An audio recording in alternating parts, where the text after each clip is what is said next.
for the final exercise, if you will indulge me, I'd like to build the perfect fighter. So I will give you a category, and if you could you give me the fighter's attribute that you would attribute to that individual? So, for example, how are we starting off this fighter? With fight IQ. Which fighter's fight IQ, past or present, would you put in the perfect fighter? Sure. I love these, man. This is awesome. Fight IQ, I'm going to give it to Dan Hooker. He's trained with us before here. He did a couple of camps with Elevation Fight Team. So we have a cool relationship with the city kickboxing guys. I learned a ton from Dan at his time here. And I know those city guys well. That's something that they are really big on. And Dan in particular is just that fight IQ and being able to read guys and make reads and get 1, 2, 3, 4 steps ahead.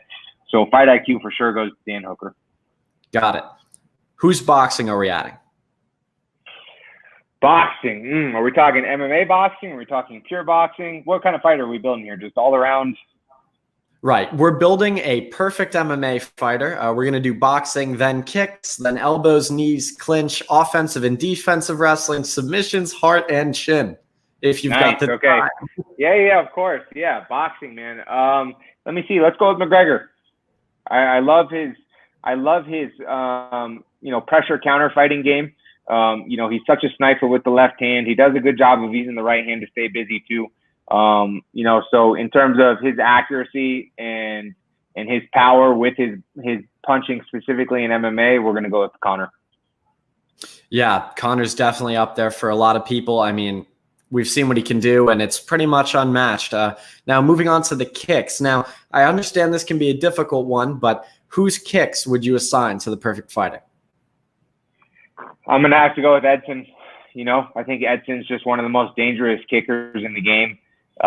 He's so explosive. When you have that many finishes by low kick or spin kick, it shows that you're a real threat with those. His speed and his explosiveness on his kicks is just from another world. So I think Gaethje said that's the hardest he's ever been kicked for sure. So we're going to go with Edson for the kicks. Yeah, I mean, it's very difficult to go wrong with Edson there. Now moving on to the elbows. Whose elbow strikes are we adding to the perfect fighter? Let's go with Matt Brown, former also Elevation Fight Team member. He has phenomenal clinch. And if you remember from my Fight Side interview, that's something that I said that there's still quite a bit of opportunity in MMA to develop the standing clinch game in the open and against the fence. But Matt has shown time and time again his ability to use the elbows in the clinch and in the open.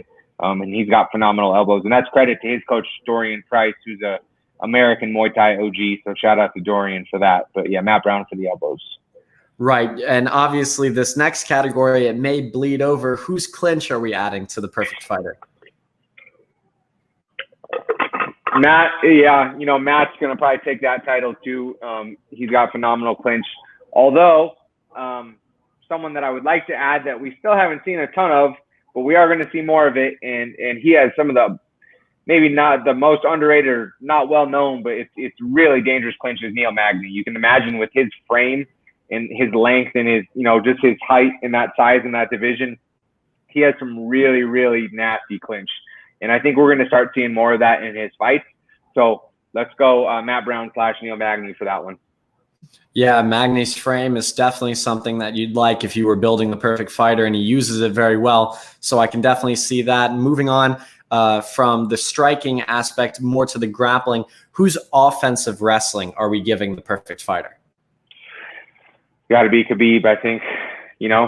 With his pressure and the amount of takedowns he gets and where he puts you when he takes you down, more importantly in the cage, I think is something that's really underrated, right? It's one thing to be able to take guys down, but if you can't put them in a compromised position once you do so, or you can't take advantage of that takedown, it doesn't matter as much, right? But when Khabib puts you against the fence and figure fours the legs and it starts to work from there, man, what a bad position to be in. So let's go with Khabib.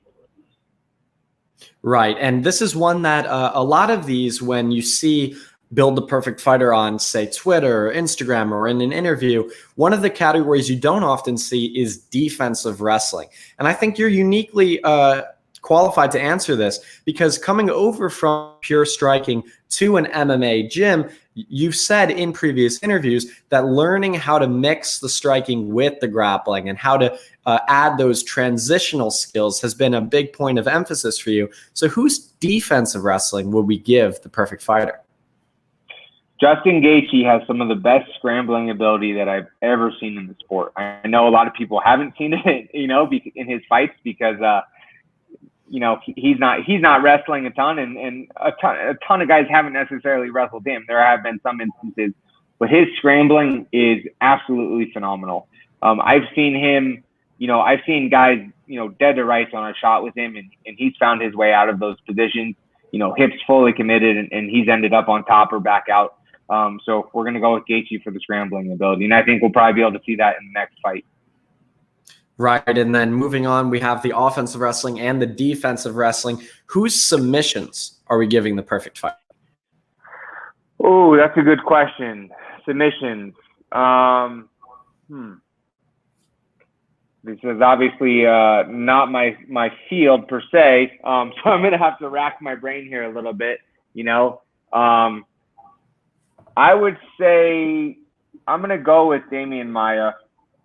Obviously just his jiu-jitsu overall, but having jiu-jitsu that strong and the positions that he puts himself in is going to allow to submit guys obviously more frequently. So, the whole body at work here, instead of just submissions specifically, it's his jiu-jitsu that leads to the submissions that creates those opportunities. So we're going to go with Damian there. Right. In the final two categories, both can be a little bit more subjective, and it relies a little bit more on the actual fight experience rather than the martial arts experience. Whose heart are we giving to the perfect fighter? Whose ability to come back and spirit are we giving this fighter? That's a good question. Let me see. Heart. Man, that's a tough question in this day and age. Everyone who steps into the cage has such big heart, right? All those men and women qualify for that. But when you think about someone who stands out consistently, who's been put in tough situations and faces adversity in fights and is able to overcome it consistently, we got to go with Frankie Edgar. He's shown time and time again he's been in bad positions and he's able to turn it around, and having a short-term memory inside of fights and really staying disciplined and pushing forward. I'm going to give it to Frankie for sure. Yeah, I mean, those Maynard fights were something else. So yeah, Frankie, no faults there. And then the final category, building this perfect fighter. We've got the fight IQ of Dan Hooker, the boxing of Conor McGregor, the kicks of Edson Barboza, elbows of Matt Brown, the clinch of Matt Brown and Neil Magny, offensive wrestling of Habib, defensive wrestling of Gaethje, submissions of Demian Maia, and the heart of Frankie Edgar. The final component is this fighter's chin. Whose chin are we giving the perfect fighter? That's a good one. Sometimes I think people either take this as a compliment or as an insult, because if you have a good chin, that also means that it's getting tested quite a bit, That's true. That's true.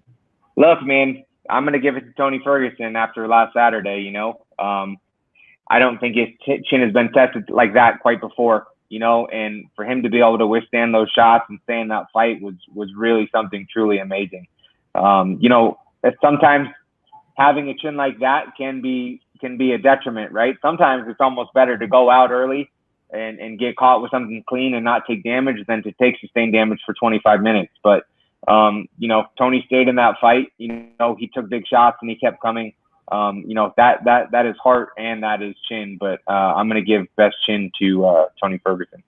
Yeah, the amount of shots and the type of shots like he was absorbing in that fight was something amazing to see. I was watching on a Zoom call with several friends who are more casual fans, and even they were able to see that that's not normal. It's not human.